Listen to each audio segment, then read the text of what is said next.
PS storyteller कथांचे अनोखे विश्व. मंडळी, कबूल केल्याप्रमाणे घेऊन आली आहे तुमच्यासाठी एक नवी कोरी कथा. नाव आहे मिस्टर अँड मिसेस परफेक्ट. एक लग्नाळू मुलगा शोधतोय एकदम परफेक्ट नवरी. बघूया त्याला मिळते का. सो कथेला आता सुरुवात करूया आणि या कथेलाही आपण प्रेम द्याल ही आशा. मिस्टर अँड मिसेस परफेक्ट भाग पहिला. लेखिका प्राची सुळे. ए सोन्या, अरे ऐक ना, मी इथे केव्हाची बोंबलते आणि तू ऐकतच नाहीस. आईसाठी काही माया मेली उरलीच नाही या आजच्या मुलांना. त्यांच्या सुखाचा आपण विचार करायचा तर काय म्हणे, आम्ही सज्ञान आहोत, आमचं बरं वाईट कळतं आम्हाला. अरे पण आम्हीही कोणीतरी आहोत ना तुमचे. रात्र रात्र तुमच्या उशाशी जागून काढलेत, तळहाताच्या फोडाप्रमाणे जपले. पण मेला आहे का कोणाला अप्रूप त्याचं? आहे का किंमत? इथे आहेच कोण आपलं जो दुःख समजून घेईल? सगळं सगळं व्यर्थ आहे हे जीवन. कशाला उगाचच आस ठेवा. आपणच आपले खरे सोबती. उसासे टाकत मध्येच नाकाने सू आवाज काढत डोळ्याला पदर लावत देवकी म्हणजे मंदारची आई त्याची बॅग भरत होती. भरत कसली होती, फक्त कपडे इकडून तिकडे फिरवत होती. जो कपडा बॅगेत भरलेला असे तोही बाहेर आलेला असे. तिची तोंडाची अविरत बडबड आणि कपड्यांशी चाललेला खेळ मंदार आणि दिगंबर काळे खूप वेळ बघत होते. जाऊ दे देवकीबाई, कशाला उगाच घसा सुखवता बोलून. फुटतोय का कोणाला पाजर? जातेच कशी मी. मला अजूनही भरपूर कामं पडलेत. कोण करायला येणार आहे? माझे हात पाय दुखले थकले तरी माझी मलाच करायची आहेत. चल बाई. देवकीने दोघांकडे कटाक्ष टाकला आणि निघायला वळली. आई, आई, थांब ना. झालं का तुझं बोलून? रडून टोमणे मारून? वाह, म्हणजे मी टोमणे मारते? अहो ऐकलत का? आता काय ऐकून घ्यावं लागतंय तर आई मुलाला टोमणे मारते. देवकीने परत पदर डोळ्याला लावलाच. तू इथे बस आणि एकदम शांत. मोठा श्वास घे. थांब, तुला पाणी देतो. मंदारने तिला ग्लासात पाणी ओतून दिले. नको मला पाणी, डोळ्यात आहे तेवढं पुरे. गप्पपणे पी. आता काहीच बोलायचं नाही. इतका वेळ मी आणि बाबा ऐकत होतो ना तुझं. जराईमध्ये बोललो का? बोलताना तुला डिस्टर्ब केले नाही ना? मग आता नीट सांग, काय हवंय तुला माझ्याकडून? मंदारने शब्दांची हळूवार फुंकर मारत विचारले. तो तिच्या डोळ्यात बघत होता. सांगू? देवकी सरसावून बसले. हो, सांग ना. सून.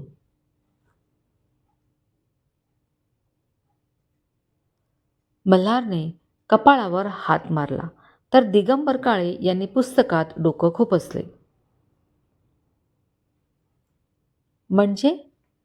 मगापासून जी तू भूपाळी लावली होतीस, स्वतःला किती त्रास होतोय याची घोषणा करत होतीस, माझ्या इस्त्रीच्या कपड्यांना नाहक त्रास भोगावा लागला आणि नाकाने डोळ्याने रडणं हे सगळं कशासाठी? तर तर तुला सून हवी म्हणून? मंदारने डोळ्यांची बटाट्या एवढी साईज करत विचारले. अरे मग माझं आता काय मागणं असू शकतं या वयात तुझ्याकडून? काय हो, तुम्हीही बोला ना काहीतरी. देवकीने आता दिगंबरावांना देखील या संभाषणात खेचले.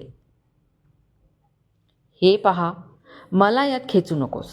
तुझं आणि तुझ्या लेकाचं काय चाललं आहे ते चालू दे. तुम्ही ठरवा काय ते. दिगंबर काळे स्वतःला वाचवत बोलले. मी जरा नाटेकरला भेटून येतो, थोडं काम आहे. तिथून मोर्चा हलवत ते म्हणाले. झालं. ह्यांना कुठला महत्त्वाचा विषय काढला की ह्यांचा काढता पाय आधी घराबाहेर पडतो. नाटेकर भाऊजींना हवं तर इथे बोलवा आणि बोला, पण आपल्या लोकाच्या लग्नाबद्दल काहीतरी विचार करा. त्याला समजवा. देवकीने उचलूनच धरले.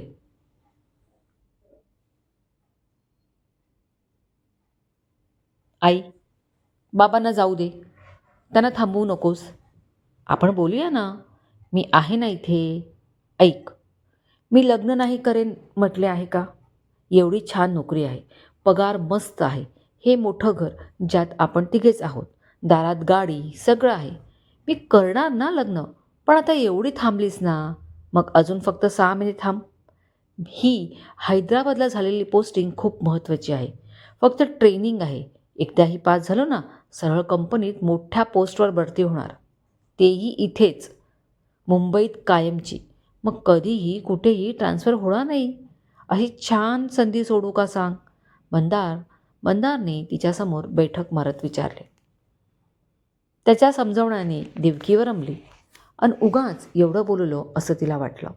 किती गुणांचं ते माझं बाळ. जा, काही हरकत नाही. एवढी ट्रेनिंग संपून ये, मग लग्नाचं बघू. पण आल्यावर मात्र नक्की हां. देवकी त्याला गुंजारत बोलली. होय, नक्की. आता माझी विस्कटलेली बॅग नीट करू?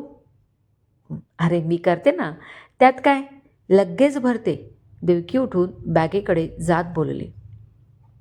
नको, राहू दे. त्यापेक्षा मला एक कप कडक कडक कॉफी आण जा. मी भरतो बॅग. मंदार स्वतःच्या कपड्यांची सुटका करून घेत बोलला. देवकी बाहेर निघून गेली आणि मंदारने सुटकेचा निश्वास सोडला. आई आणि लग्न हे समीकरण काही बदलणार नाही. पण सध्या ती लग्नाची भानगड नकोच. कुठल्याही मुलीचा फोटो बघायचा आणि चेहरा पाहून हो म्हणायचं. असलं टिपिकल लग्न नकोच ते करायला. कोण मुलगी, तिचा स्वभाव नको समजायला.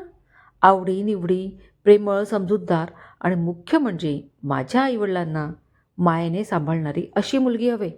नुसतं आई म्हणते म्हणून लग्न करण्याची काही हौस नाही मला. मंदार स्वतःचे कपडे भरत स्वतःशीच बडबडत होता. मंदार, घे राजा, कॉफी घे. अगदी तुला आवडते तशी कडक करून आणले. देवकी चुचकारत बोलली. किती गोड ती माझी आई. लव यू ग. मंदार खुश झाला. ए सोन्या, आता तू एवढं बोलला आहेस तर आहे माझा तुझ्यावर विश्वास. पण मी काय म्हणते, म्हणजे रागावू नकोस हां. आपले बापट गुरुजी आहेत ना, त्यांनी एक स्थळ सुचवलं आहे. म्हणजे त्या मुलीचा फोटो दिला आहे. खूप शिकलेली आहे, नोकरी करते, स्वभावाने खूप छान आहे, शिवाय एकुलती एक आहे. तुझी काही हरकत नसेल तर तिचा फोटो बघून घेतोस का? नाही आवडली तर माझी काहीच तक्रार नाही बाई. फक्त फोटो बघायला काय जाते ना. देवकी मंदारला परत घोळात घेत बोलली. आई, अरे, बंद लिफाफा दिलाय बापट गुरुजींनी. फोटो ठेवलाय तिचा, बघून घे ना. दे तो इकडे. मंदारने लिफाफा तिच्या हातातून खेचून घेतला. मी बघेन, पण आत्ता नाही. बसमध्ये बसल्यावर बघणार. नाहीतर इथेच ठेवून जातो हं. मंदारने हत्यार उपसलं. नको बाई, जा, घेऊन जा तुझ्याबरोबर. बघ निवांत, तुला आवडेल अशीच आहे. बापट गुरुजी म्हणत होते. आई, आता पुरे ना. माझी बॅग भरून झाली, कॉफीही जिरली. थोड्या वेळाने जेवायला वाढ. संध्याकाळची ट्रेन आहे, वेळेत जायला हवं ना. मंदारने विषय थांबवला. देवकीची निराशा झाली. बरं बाई, राहिलं. जा, बाबांना बोलावून आण, जेवायला वाढते. देवकी चेहरा पाडून निघून गेली. मंदारने एक वार त्या लिफाफाकडे पाहिलं आणि सरळ त्याच्या सुटकेच्या तळाशी ठेवून दिला, कधीही न बघण्यासाठी. लग्न नंतर बघू. आईला बोलू दे, होईल नंतर शांत. जेवण झाले, सगळी पॅकिंग झाली. 4 वाजले आणि मंदार निघाला. दिगंबर त्याला कारने सोडायला बस स्टँडवर जाणार होते. देवकीने पदर डोळ्याला लावून पदर ओला गेला आणि डोळे लाल केले. आईडी, 6 महिन्यांसाठी जातोय, कायमचा नाही. आता हस पाहू, मग जायला आनंद वाटतो. मंदार तिचे गाल ओढत बोलला. बरं, नाही रडत. देवकी डोळे पुसत बोलले. बॅग कारमध्ये ठेवून मंदार कारमध्ये बसला. दिगंबर ड्रायव्हिंग सीटवर बसले. कार स्टार्ट झाली व पळू लागली. ए मंदार, तुला आईने एखादं ॲन्व्हलप दिलं असणार ना. कार चालवत दिगंबर बोलले. हो, दिलंय. तुम्हाला कसं माहीत? अरे कसं माहीत काय विचारतोयस. मला दाखवली ती मुलगी. छान आहे हां. म्हणजे आतापर्यंत नाकारलेल्या 30 जणींपेक्षा जास्त उजवी आहे, बाबा हसत बोलले.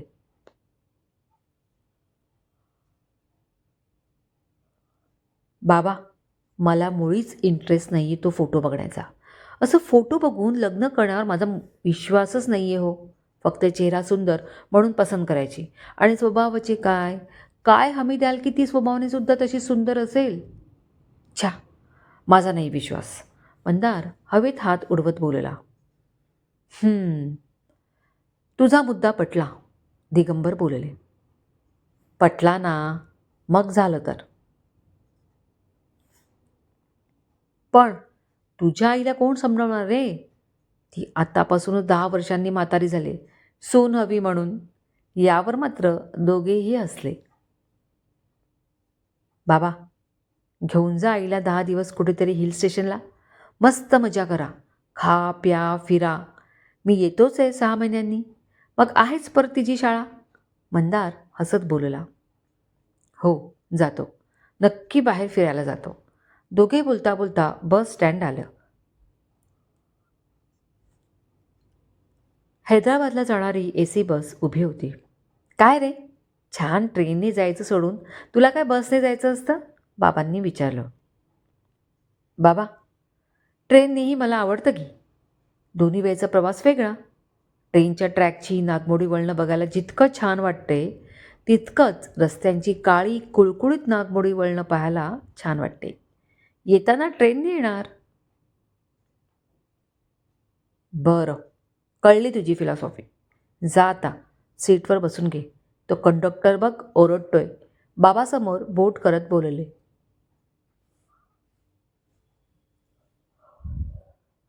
"येस." मंदारने वाकून बाबांना नमस्कार केला. "बाबा, बाहेर फिरायला जा हां, नाहीतर मी बुकिंग करून देतो. येतो मी." मंदार बॅग उचलत बोलला. "बोललो ना जाणार म्हणून. आता तू निघ." बाबा त्याला पुढे नेत बोलले. मंदार बसमध्ये चढून त्याच्या सीटवर बसला. त्याची विंडो सीट होती. बाजूला कोण येईल माहीत नाही. जेंट्स येऊ दे, तो मनात बोलला. बाबांना खिडकीतून त्याने हात केला. त्याला हॅपी जर्नी म्हणून बाबा निघून गेले. कंडक्टरने चढून तिकिटे चेक केली. मंदारच्या बाजूला अजून कोणी आले नव्हते. त्याला बरं वाटलं. तेवढ्यात एक तरुणी घाईघाईत बसमध्ये चढत होती. बॅग जरा जड असावी, खेचताना तिला कष्ट पडत होते. पण आजकाल प्रत्येकाने आपणहून मदत करणं बंद केले. सारे तिच्याकडे फक्त बघत होते. डार्क निळी जीन्स आणि सफेद व पीच कलरच्या फुलाफुलांचा टॉप, त्यावर स्कार्फ, रेशमी केसांचा सुंदर स्टेप कट, त्यांना वरचेवर धरून ठेवणारा जांभळ्या ग्लासेसचा गॉगल, निमुळता चेहरा, गोरी कांती, हलकासा सुंदर मेकअप, दिसायला आकर्षक, पायात ब्लॅक कलरच्या सँडल्स आणि तिने मारलेल्या परफ्यूमचा सुगंध पूर्ण बसभर दरवळत होता. मंदारची पुढून दुसरी सीट होती. त्याने तिच्याकडे पाहिलं आणि बाहेर पाहू लागला. "Excuse me." एक नाजूक गोड आवाज मंदारच्या कानावर आदळला. त्याने चमकून पाहिले. "हू? मी?" "Yes, you. माझी ही बॅग वर ठेवता का? मला ते उचलता येणार नाही." तिने सांगून टाकले. तिच्या या आगाऊपणाचा मंदारला थोडा राग आला. रिक्वेस्ट नाही, काही नाही, सरळ सांगते. वैतागून तो उठला व बॅग उचलली. त्याच्या बॅगपेक्षा ही बॅग जड होती. काय दगडं भरून आणलेत की काय? तो पुटपुटला. कशी तरी त्यांनी बॅग वर ठेवली व बसला. अचानक ड्रायव्हरने चालू केलेल्या बसच्या हिसक्यामुळे त्या तरुणीचा किंचित तोल गेला व ती धपकन सीटवर आदळली. मंदार दचकला. "आय एम सॉरी," ती बोलली. "You should be." न राहवून मंदार बोललाच. "Excuse me?" ती पापण्यांच्या आडून डोळे मोठे करत बोलली. "You R excused." मंदार बोलला व बाहेर पाहू लागला. ती चालू बसमध्ये अशी पडल्यामुळे कोणीतरी मागून "दिल है की मानता नहीं" या गाण्याची धून गायली आणि हैदराबादला जाणाऱ्या बसने मार्ग पकडला. क्रमश लेखिका प्राची सोळे. कथेचे हक्क लेखिकेकडे सुरक्षित. कथा कॉपी करण्यास सक्त मनाई आहे. कथा लिखित व आवाज प्राची सोळे. धन्यवाद.